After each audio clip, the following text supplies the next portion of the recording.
Immediately we are going to start the first part of our actual communications course, where we are going to discuss the different modulation techniques and the transmitters, receivers, and so on. So let's start first. Of course, the chapter is called Amplitude Modulation, where we are going to study the first modulation technique, which is Amplitude Modulation. But before we do that, let's quickly review something about communications. Communications can be something called baseband or carrier. Baseband means that you transmit your signal, your information signal, directly, without any change, without any modulation, directly from the transmitter to the receiver, without any change in it. So, and we call it baseband because usually the information signal, your voice for example, or your video, it exists in the low frequency band, around the zero. It's not shifted to high frequency, it's usually around the zero frequency. It exists in the low band, in the base band. That's why we call it baseband communication. And we transmit it directly from transmitter to the receiver. Usually this kind of communications is used over wires, so wired communications, where we transmit our voice, for example, or any information signal directly in the baseband. Baseband means low frequency band. Okay, we transmit it directly without any change, without any modification, without any modulation. Usually this is used in wired communications, where we have a short wire connecting transmitter and receiver. For example, if you connect two computers using an Ethernet cable or something, it is possible to use this baseband communication. On the other hand, if you are using, for example, wireless transmission, in this case you have to use modulation. You cannot transmit your signal directly on the air, on the antenna. You cannot do that. Why? We mentioned two reasons or three reasons before. The first reason is the length of the antenna. The length of the antenna is proportional to lambda over 2, which is lambda over 2 is C over 2F. And we said that if you try to transmit your, for example, voice signal directly on the antenna, directly without any change, without any modification, your frequency range of your voice signal, the frequency range of your voice signal is in the range of 3 kilohertz, 4 kilohertz. Then you will find that the length of the antenna might reach 50 kilometers. So you need an antenna of length 50 kilometers, which is impossible in practice. That's why, in order to have a reasonable length of the antenna, you have to increase your frequency so that the length of the antenna decreases, right? So in this case, we have to shift our voice signal, which lies here in the range of 3 kilohertz. This is our voice, for example, our information signal, our message. We have to shift it to a high frequency. We shift it around a frequency called omega C, for example. We shift it and then we transmit it over the antenna. So this is the first reason, is the length of the antenna. The second reason, as we talked about before, is if you imagine that you are able to use a reasonable antenna and you transmit your voice directly on it.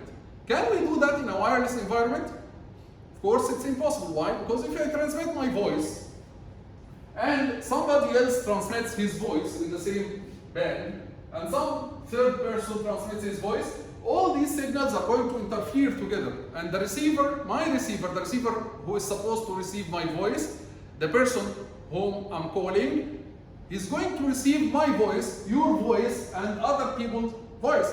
And he will hear everything interfering with each other.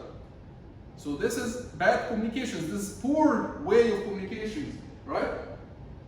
However, when we use modulation, when we shift our signals to a high frequency, what we can do is we can shift my signal, my voice, to a certain frequency, when you see, and then we shift your voice to another high frequency, let's say omega C1, and the third person voice to another high frequency omega C2, and now each voice signal is transmitted in a different frequency range, and then using filters, my receiver can use a filter to receive my signal alone without any interference.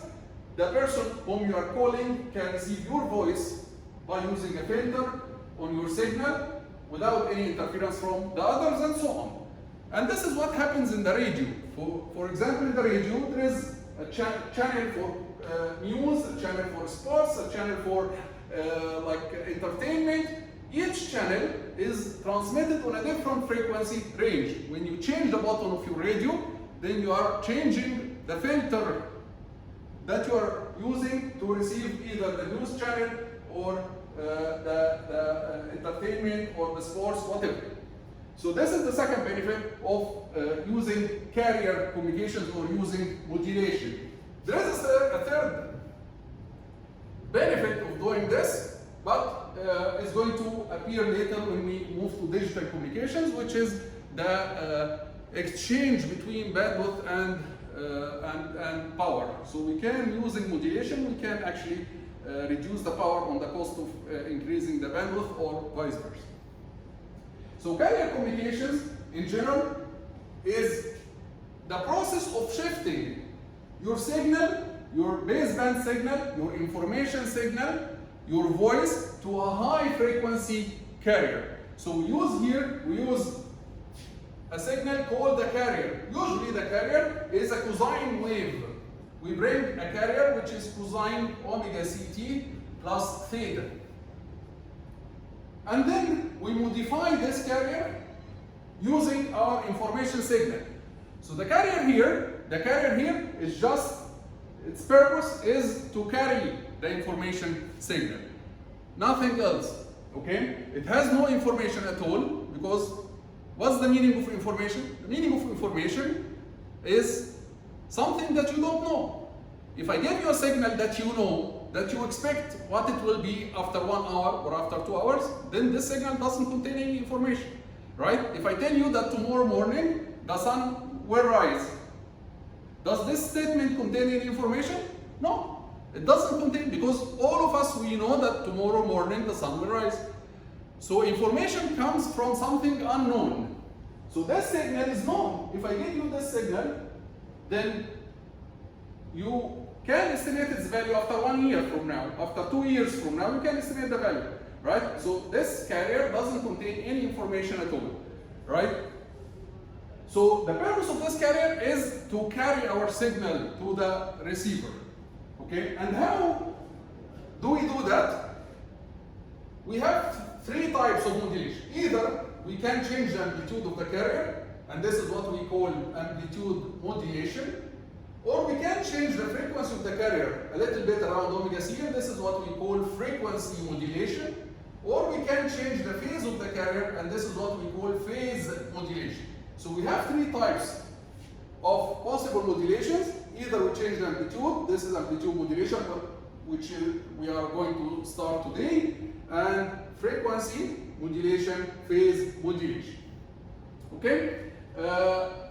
And then at the receiver, we can reverse the change that we did there and obtain our signal once again.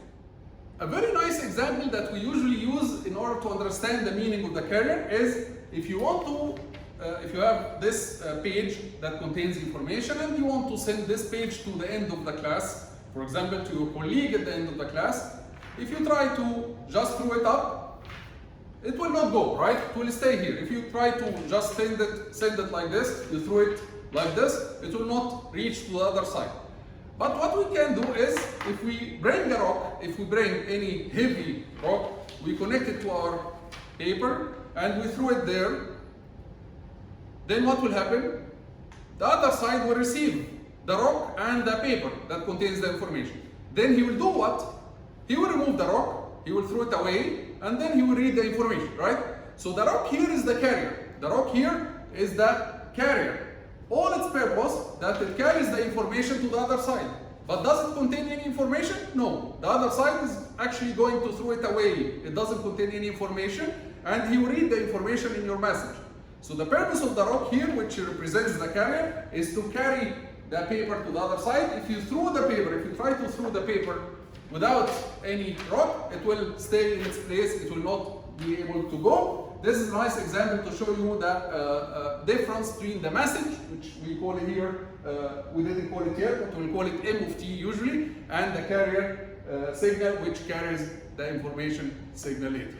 See you in the next video with the first type of modulation.